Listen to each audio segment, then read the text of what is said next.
Welcome everybody to Forza Horizon 4, and today we're taking a look at the 2017 Aston Martin Vulcan AMR Pro.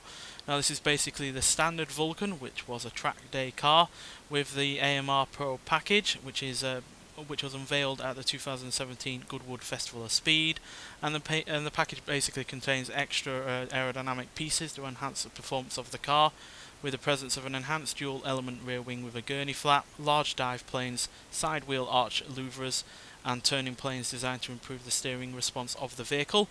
And all of this creates an extra downforce performance of 27%, which is a sizable amount, especially when you consider that the car wasn't hardly a car that was lacking in downforce to start with, because it still had a rear spoiler and plenty of handling on the go. So yeah, this is basically even more of that.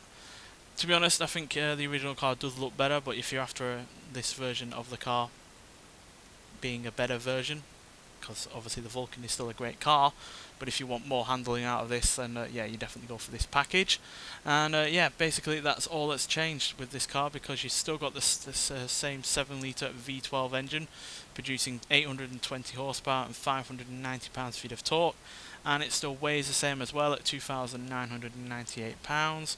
So yeah, there's no real massive difference in terms of performance, because it's the same weight.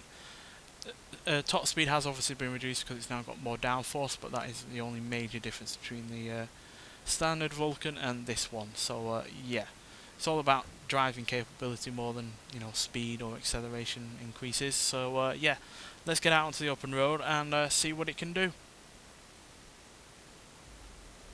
Now, with all those improvements in terms of downforce, you'd expect this car to handle really well, and it does. Pretty much just as well as the standard Vulcan, but it gives you a little bit of extra confidence in the car to go all the more faster, and it allows you to enjoy the engine a little bit more. But to be honest, there's no major difference at all outside of a slight handling increase. Everything else is pretty much the same. Acceleration is still 0 to 60 in 3 seconds, 0 to 105.816 seconds, which is about 0.1 of a second slower apparently. No idea why. And the top speed is 202 mile an hour, which is slightly less than the standard car, which could do about 211.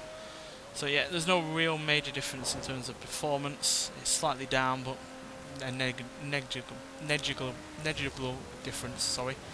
And but at the end of the day, this car does something really brilliant in terms of just giving you the extra bit of confidence to drive this car even harder.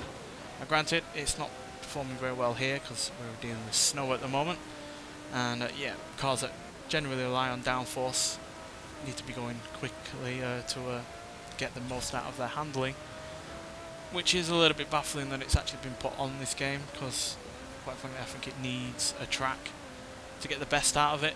Here you're really not going to see the best out of this car whatsoever, and at the end of the day it's not quite as quick at the top end and slightly slower to 100, so if you're after a ludicrously quick high powered vehicle, then this really isn't going to be showing its best parts off on this game.